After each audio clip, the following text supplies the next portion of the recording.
Today is February 25th, and college baseball is in full swing, and that means that we must start our The Boys of Spring College Baseball podcast. My name is Ryan Miller. I'm here with Ben Bilotti. Ben, how's it going? It's going great. Couldn't be more excited to be here, Ryan. I mean, the Boys of Spring, it's finally happening. Yeah, we've been talking about this for a long time. We knew that we definitely wanted to do something like this at Just Baseball, but today is our first episode, and this week we will have two episodes out. Today we're going to be talking about last week's games, some matchups we like, some players that we like, and then we're going to switch gears to this week. The Saturday or Sunday episodes probably going to get released on the weekend or early in the week. It's going to be previewing our top 25, which will be released on Monday. We're going to go in depth about some stuff. A couple of the things that I'll preview for this weekend's episode, we definitely want to talk about how much weight we put into upsets with a long baseball schedule. You know, in football, if an unranked team beats a number 4 team, it's a big deal. In baseball, we got so many games. We'll talk about some of that, talk about some teams who could move into the top 25. So yeah, I'm definitely excited. But before we get started, I just want to introduce ourselves to our audience, kind of, you know, if nobody knows who we are, kind of give them a little bit of a background. My name is Ryan Miller. I'm the MLB Scout Liaison for the Orleans Firebirds in the Cape Cod League. And, you know, I do some recruiting work for a local community college, but most of all, I write about prospects in college for Just Baseball. And Ben, go ahead. Yeah. So, obviously we both love baseball, and I've been in baseball, not the best to play. So I decided to stay in it with working in it. So I'm with the Ocean State Waves with the NACBL. Started with just a simple game day intern, and now I'm helping construct the roster occasionally, and just doing a lot of the business side, but also, a big part of the team and getting players there. So it's just love to watch baseball. Who doesn't? And I also occasionally starting to do some writing, but I control the YouTube for Just Baseball. So some fun stuff. Yeah. And our third host, Pete Flaherty, he's the, I believe his official title is Director of Baseball Ops for the Catuit Kettleers in the Cape Cod Baseball League.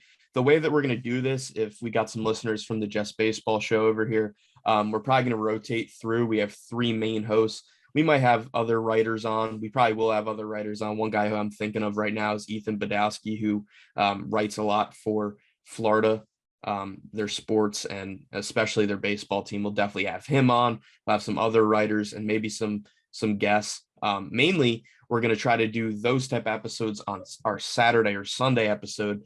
We could go a little bit more in depth, a little bit longer, but right now we're going to preview this upcoming week, and we're going to go over last week's games. So let's start looking back. We got ECU, and I know that you watched a lot of this series. They got swept by Bryant. Yeah. What did you see? Huge upset. I mean, ECU is a top 25 team. They're down. I forget where they ranked, but it was above top 25, like 21st or something, or maybe even higher, right? Coming preseason. I think it was early 20s. It was early 20s, sure. But now they're bottom 25. They're Baseball America and D1 Baseball. And on Baseball America, Bryant creeped up to the 22 position, I believe. But yeah, it was really great series. Both teams fought the entire time, but no one expected going in there that Bryant was going to go sweep the series against East Carolina. The first game was an absolute statement. They won 10-2. The offense exploded. And then the other 2 games, game 2 and 3, were both, kind of shootouts until the very end. And it came down and Bryant held true and won.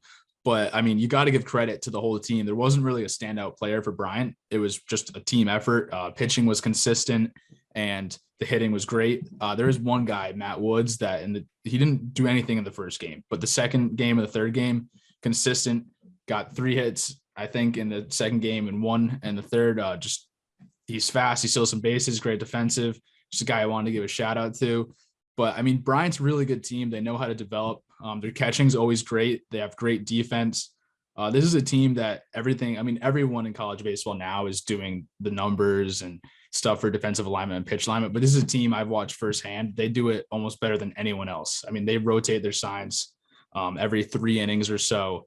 And it's just so in depth. I know everyone's doing it, but they have it down to a science. And I think it's why they're so prepared and go in to win. Yeah, and I mean, if you're going to be an unranked team coming in trying to beat a ranked team, those are the little things that you really have to focus on to be able to beat ranked teams. And Absolutely. I didn't watch too much of this series just because I was bounced around to other games. But one thing I know about baseball is, ECU, not the start that they wanted, come in as a ranked team, probably remain there for this week and beyond. But they just got to look to bounce back. I'm not going to overreact and say that they're not a ranked team because they were there for a reason. But, now they're just going to have to bounce back and win some big, meaningful games. So let's talk about Long Beach and Mississippi State. This is one of the series that I watched a lot of. I especially watched the first game, which was Landon Sims versus Luis Ramirez. And the one thing I just want to say real quick is that pitching matchup day one, those are two very good pitchers. I would be able to probably make a claim that Landon Sims is the best pitcher in the country. And Luis Ramirez is a pretty solid pitcher as well. He had some nice movement on his sinker, nasty breaking ball. So, Ben, what did you see in this series? I mean, first off, I completely agree. Landon Sims is unreal. I mean, I didn't know what to expect exactly. We saw him in the championship get extended, but aside from that, he hadn't really started too much. Just been in the bullpen. So, but you knew you had the chance to do it, and you knew he had, he had it. He was capable of it, and he proved it. I mean, I've never seen pitches move like that from a college starter. It's amazing, and he has pinpoint control. It was just great. I mean, that first game in Mississippi State series, that's the game I had circled on my calendar to watch, and it did not disappoint. Yeah, definitely. That's the one game when I was looking for stuff to watch last weekend. That's the one. I knew I was going to tune in. I wasn't going to leave that game. I wasn't going to jump around. I just had to watch. And, even going in about the offenses a little bit, Mississippi State's offense, it's pretty solid. Long Beach State as well. The one guy on Long Beach that I wanted to highlight, who I believe got the majority of the hits versus Landon Sims, is Eddie Salvar. I mean, a true freshman. This guy's a grinder. He's a scrappy player. He looked pretty good for them. And the first game was the best game baseball-wise of the series because game 2 was a blowout win by Long Beach, and then the third game was a blowout win by Mississippi State. Right. But really just a good series all around. Yeah, and I got to say, going back to Landon Sims, it was just a dominant performance, and you can't say enough good things about it. I mean, he went 7 innings, only gave up 5 hits and 1 earned run. But the thing that stands out to me the most is no walks in 7 innings. That is crazy. He threw 81 pitches, no walks. I mean, it's crazy. That's how you get teams to win right there, is when your pitching doesn't walks. Walks are first inning walks, it just doesn't work out. Yeah. And Sims, he has 2 pitches. From what I saw, I don't think he threw a changeup at all. So at the next level, being a professional, could be a reliever, but he's a guy for me who can be like a Garrett Crochet, who immediately goes to the big leagues, gets into a bullpen, and makes an impact as soon as he gets there. Because that slider's nasty. That fastball, he was just pounding the top of the zone with that fastball, mid to upper 90s, really, really good. So our next series, Oklahoma State and Vanderbilt. This was another series that I tuned in, I believe, for all 3 games, maybe 2 of the 3 games. I was bouncing around a little bit, but I'll start with Oklahoma State's pitching staff. We talk about the Florida States, even Mississippi State with some solid arms in their rotation. But Oklahoma State, they got a really good 1-2 punch with Justin Campbell and Victor Medeiros. Medeiros comes in as a Miami transfer. We don't really know what to expect. He left Miami, highly touted prospect coming out of high school. And he did okay, I'd say. The first couple innings, he looked like a Landon Sims type of start. A fastball in the high 90s, really good breaking ball. When he started to pitch out of the stretch, it started to get a little bit rougher for him. But he's a guy who could definitely slot himself back into first-round conversation. And Justin Campbell, another arm, their Friday night starter, he's a guy who really could move up draft boards, 6'7" righty, really good pitcher. I believe I'm pretty positive Oklahoma State did win that game with him on the mound. Yes, they did. So he's a guy who could be an early round pick, maybe not round 1, but definitely somewhere in that range. What did you think of this series? Oh, actually, let me correct myself. They lost the game with Vanderbilt won with when Justin Campbell was right. On the mound. Okay. Yeah. Right. They started Chris McClain. We don't really know how to say his name, yeah, but he was maybe? Yeah, he pitched great, 4 innings. They both pitched 4 innings, but I'll just call him Chris because I don't want to butcher his last name. 10 strikeouts, only 1 walk, and that's the difference right there. Is Campbell had the 3 walks and got in a little trouble, like you said, when he's pitching out of the stretch. But it's interesting because Vanderbilt, you're so used to being this dominant team, and you just think, and they're still really good, but they're nowhere near where they were last year. I think that's clear. I mean, they still have Dom Keegan, and Carter Young's going to be really good for them. But I mean, they're going to need their offense to absolutely explode because their pitching is just not what it was without Kumar Rocker and Jack Leiter. It's just nowhere close. Right. Yeah. And a couple of names that are moving from a bullpen role into a starter role. Nick Maldonado, he looked pretty solid for them. If he just keeps getting comfortable in that starter role, he's somebody who could definitely contribute. They got 2 guys coming out of the pen right now who could work in a midweek games, maybe start a couple weekend games, in Patrick Riley and Christian Little. Those are 2 guys who are pretty solid. So, Vandy, they're always good. They always have a good lineup. They had, I think the number was 22 Letterman come back from last year, something like that. So their team is so solid. They're going to go deep into the College World Series this year. And they're just a very exciting team to watch year in and year out, definitely. Yeah. And go ahead. Do you have anything else? I mean, I was just saying, I said the offense needs to explode, but you're absolutely right. And I mean, no one develops a pitcher like Vanderbilt, in my opinion, with their pitching lab and everything. So I think once they get just guys get a little more comfortable. They're not used to being there without Jack Leiter and Kumar. They're not used to being the stars. Now the spotlight's going to be on them when they're the weekend starter. So once they get over the hump, I don't think it's going to be as big of a problem. Yeah, for sure. So moving on to our next game. NC State and Evansville. Now, Evansville didn't put up too much of a fight, but, they're an unranked team coming in playing a top, I'd say, 5 team in college baseball. But NC State had a couple performers this weekend that really just went off. Tommy White is the one that we definitely want to talk about. Absolutely. I believe he had 5 homers.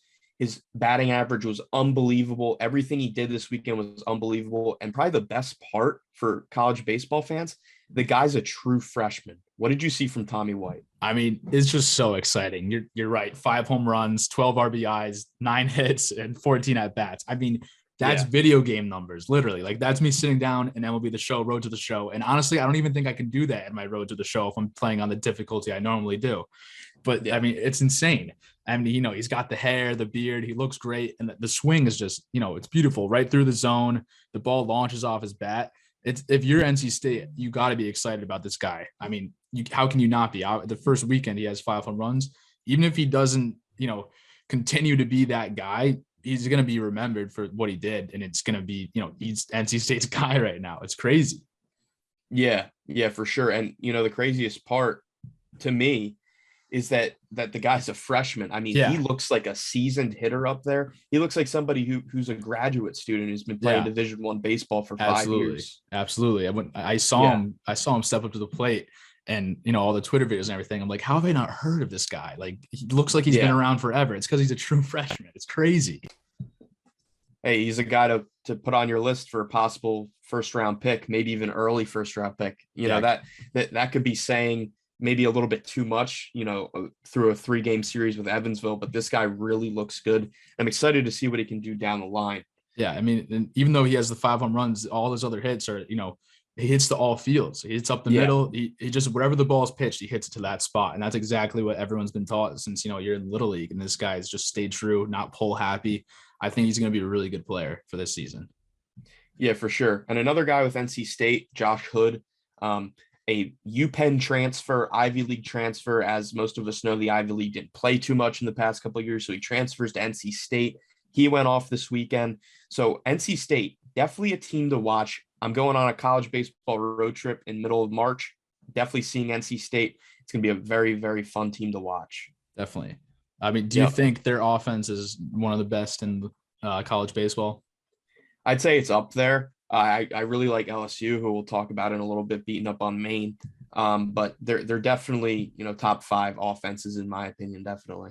Yeah. I mean, and then NC State, after they play, they're playing Longwood. They played Longwood Wednesday, and then they have a 3-game set against Quinnipiac. I mean, these guys are just going to get to hit. Yeah, they're going to mash. They're going to mash. For sure. And the next series we have is Liberty and Florida, which Liberty took the series, but this was a really, really good fight from both sides. Liberty's a very underrated program. They're a fringe top 25 team. I'd say now they probably slot into the top 25, maybe towards the back end. A couple players that I like. Derek Orendorf, really interesting story. So I believe he's a fifth-year senior. He started at Penn State. Then he transferred to Division II Seton Hill. Now he goes to Liberty. He made an unreal catch in game 1 of the series and was pretty rock solid for the rest. He's just a scrappy player. He's the type of player who will, just produce for a team like Liberty. Yeah, and that's what you get from these grad transfers. I mean, I don't know a single one that's there to go in and be the standout player. I mean, yes, they're absolutely great players, and a lot of them, might bring in a power surge or just great defense, but most of them are these scrappy gamers that just get after it game after game, and that's what you're looking for. You're looking to bring someone in with experience who will, go do the dirty work and show the team, like, look, I'm not afraid to do this. You can't be either. And that's just what you want from them. That's exactly what he was doing right there. Yeah, exactly. And some pitching from Florida as well. Hunter Barco, his windup reminds me a lot of Rich Hill for some reason. That's the first thing that popped into my mind. I don't know pitch data and stuff if they're a similar pitcher. He was really good. I believe 11 strikeouts through 7 innings. Yeah. And then a freshman, Pierce Capola, he had a really, really solid outing. Kind of fell off towards the end, but here's a guy who could definitely slot into first round conversation in a couple of years. Another true freshman producing. Yeah. I mean, you're seeing all these true freshmen produce, and the strikeouts are, I mean, these pitchers that are dominating, all of them have double-digit strikeouts. It's crazy. It's like, It's exactly what you're seeing in the MLB. It's kind of crazy that it's translating to college baseball, because college baseball is so usually more of the small game. Like, you see way more bunting. I think you probably see one at least once a game in most scenarios. So it is strange to me that so many guys are striking out. It's just that dynamic of, I need to hit home runs to get drafted. But then the coaches want to play small ball. It's just something you pick up on. It's a little weird, but it happens. Yeah, and Florida's definitely a team to watch. I think Florida's a pretty solid program all around. They've had a lot of talent come through there the past few years. They're definitely a team to watch. If you're a Florida fan, don't get discouraged. Liberty's a very underrated program. And one offense that we wanted to talk about, just mentioned it a little bit ago, LSU beating up on Maine. I think they scored double-digit runs in all 3 games. Is that correct? Yeah. So let's run through the scores. So the first game, 13-1. Maine came back a little bit in the second game. They scored 8 runs, 17-8, and then the third game, 21-6. I mean, just crazy numbers. And obviously, they're not playing the top competition. But to score double-digit runs, get to nearly 20 runs almost every game you play, and including one game, it's just absolutely crazy and something you don't see. You might see it in one game, in a series, or like every 3 series if you're playing the competition like that. But you don't see that many runs just 3 games in a row. Yeah, I mean, Maine's not a powerhouse of a program or anything, but it's really just showing you how good LSU really is. They got Dylan Cruz, Cade Doty, Jacob Berry. I mean, this trio, they could all go in the first round legitimately. Absolutely. Yeah, with Cruz possibly going 1-1 next year. I mean, this trio is unbelievable. And this offense, I mean, they could be they in my opinion, they could win the national championship with this team that they got constructed. I think you're right too. I mean, they put in a good run last year, and they had, a little bit better pitching last year, but the offense just really came into its own this year, and I think they're going to score a ton of runs. And if the pitching can just hold them there, I don't see them losing that many games this year. Yeah, for sure. So let's look ahead for this weekend. And, we got one game that I wanted to highlight on Tuesday of next week. That'll be before our next recap comes out. So perfect timing. But before we look ahead, one thing I wanted to plug real quick is our Twitter. It's Boys of Spring DB. We're going to be posting every day games to watch. Every day, well, maybe only on the weekends, but now that I think of it, I could probably do it every day. Just going through, if you don't know what teams to watch, if you're trying to get into college baseball, check out our Twitter. We'll have just some really good matchups there, and a couple that we're about to talk about. The first, VCU, Virginia Commonwealth, takes on Ole Miss.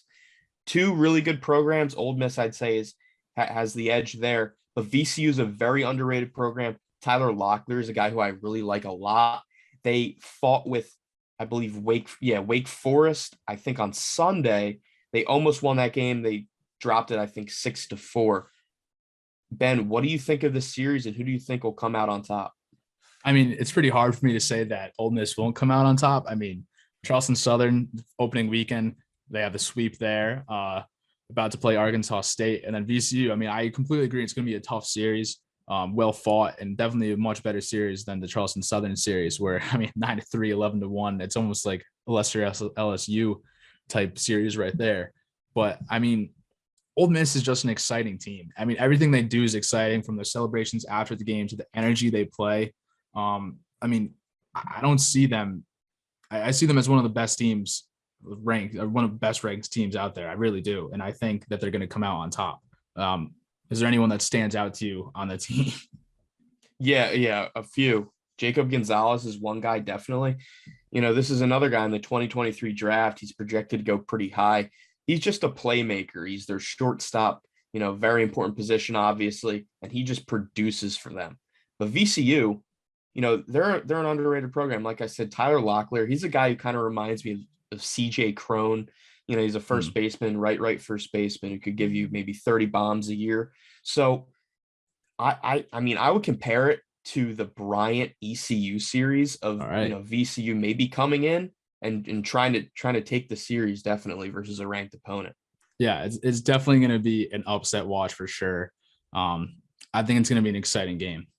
Yeah, definitely an exciting series. Yeah, let me pull up their start times.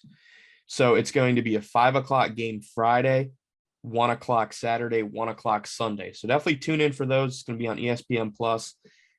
Those are definitely some games to watch there. And we just mentioned ECU, so let's talk about them again. They're trying to bounce back. They're taking on UNC this weekend. How do you think that they'll do? I think they're definitely going to do better. I don't think they're going to get swept. That's for sure. UNC though, they're 4-0 right now after beating Seton Hall and Elon. Again, not kind of a similar series, the Seton Hall, UNC, and then Bryant and ECU. It's pretty similar in my opinion. Both teams that, they're not the best, but they have good reputations, and in their respective conferences, they compete and usually come out on top. So, but UNC's out there winning 14-3, 19-0, and 7-3, while VCU, while playing close games, ended up getting swept. So, in my opinion, right now, I'm taking UNC. I just think they have, the better roster. They have the more standout players, in my opinion, and they're just. I would have to take them in the series ultimately. Yeah, for sure. The next game we're going to talk about, Stanford and Arkansas, and I say game because it's one game. It's Saturday. Right. Or wait, is it? Saturday. Okay. Yep. I was right. So they're playing in the Round Rock Classic. There's some solid teams in here. We got Louisiana, Stanford, Arkansas, Indiana playing in the Round Rock Classic this year. And that Saturday game, Stanford and Arkansas, definite one to watch. I believe it's a 5:00 start time, I think. Yes. Eastern, I believe.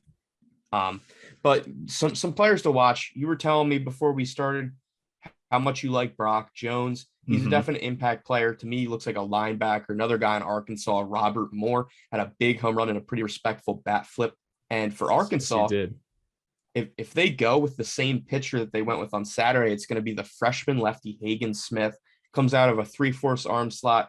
We're actually getting him this summer for Orleans, hopefully. And, he's going to be a very, very good pitcher for them, I believe. He's going to get a lot of innings. Yeah. And then, a former Ocean State Wave, Colin Smith for Arkansas. He's going to go out there. He hasn't played. I mean, he didn't do much in the other series, but in the College World Series last year, hitting home runs left and right against top competition. Arkansas's whole roster is deep and they can compete.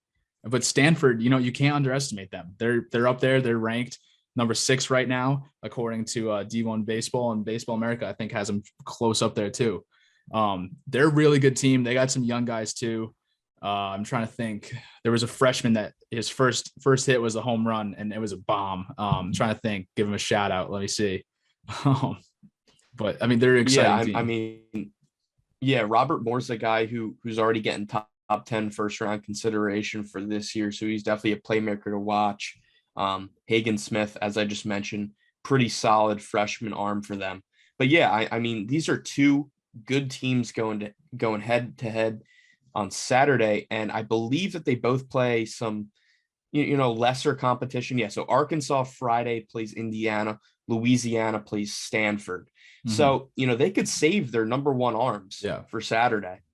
Definitely. Yeah. It's going to be a really fun game. And, you mentioned I love Brock Jones.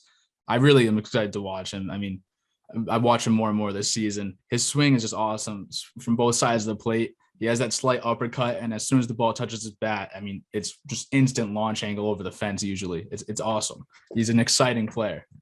Yeah. Yep, for sure. Now, the last game we want to cover is a midweek game versus Long Beach State and UCLA. I made a little note here, solid pitching for both sides. Who knows if they save one of their bigger arms, we might see Thatcher Hurd for UCLA, but Long Beach State coming off a really solid series versus Mississippi State, and they're also going to look to play well this weekend again. But this is a game to watch on Tuesday for sure. Yeah, absolutely. The series against Mississippi State wasn't the best, but like you said, they're going in there and it's going to be a lot better. Yeah, for sure. Is there anything else you're looking forward to in this college baseball season, just overall? Any standout guys that, maybe are under the radar or anything like that? I mean, for me, the big thing is just having baseball back, right? Like we have live games midweek, Friday, Saturday, Sunday, all day. So yeah, I mean, there's some definite arms that I'll look into. For me, I really like, as I mentioned earlier, Tyler Locklear, so I'll probably watch more of him. I definitely want to watch LSU. Dylan Cruz, Cade Doty, and Jacob Berry. That trio is very good. I'll probably end up tuning into NC State to see a little bit more of Tommy White and probably Mississippi State too. When Landon Sims throws again this weekend, I'm going to have to tune in for him as well. How can you not watch Landon Sims? For sure. Yeah, I mean, as someone who has just recently got into college baseball, doesn't know as much in depth as you or Pete do, but getting there through working in college baseball, it's such an electric, amazing sport. I mean, obviously everyone's upset about the lockout. How can you not be? You want MLB, but the positive, if you want to look at it, is it gives college baseball a spotlight, and you saw it take off on social media last year, college baseball, with all the energy and everything, and there wasn't a lockout, and now it's a lockout, possibly delaying the opening day. Who knows? College baseball is going to get so much attention on Twitter, Instagram, just in general in the news. It's going to be so awesome. I mean, so many young guys are going to get attention. Guys that aren't even top prospects, top draft prospects are going to be, all over Twitter, hitting home runs and diving catches and everything. It's exactly what you want. It just, all the energy in college baseball, it really just makes me excited. And I'm so excited for this upcoming season. Yeah, and to build off of that point, shout out to one of our writers, Clay Snowden. He asked in our group chat yesterday, he said, yeah, I really want to get into college baseball.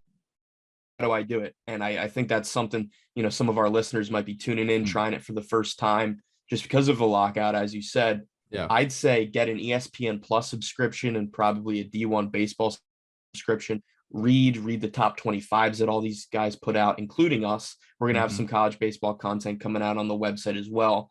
But, ESPN Plus gives you the ability to really watch any game in the country. And if you want to get into the sport, it's a great thing. If you're into the draft, you could bounce around to different draft prospects. So right now, I haven't been stressing as much as the typical baseball fan about this lockout, just because college baseball is back and, we're ready to go. So yeah. Ben, any closing thoughts before we end this? Just going to say it one more time. I'm excited for college baseball. That's all I got. Yeah. Me as well. And as I said in the beginning of the episode, we're going to have an episode coming out this weekend. We're also going to have our top 25 first of the year coming out on Monday. We're going to discuss that this weekend. So thank you, everybody, for listening to the first episode of the Boys of Spring podcast. We will be back this weekend. See you later.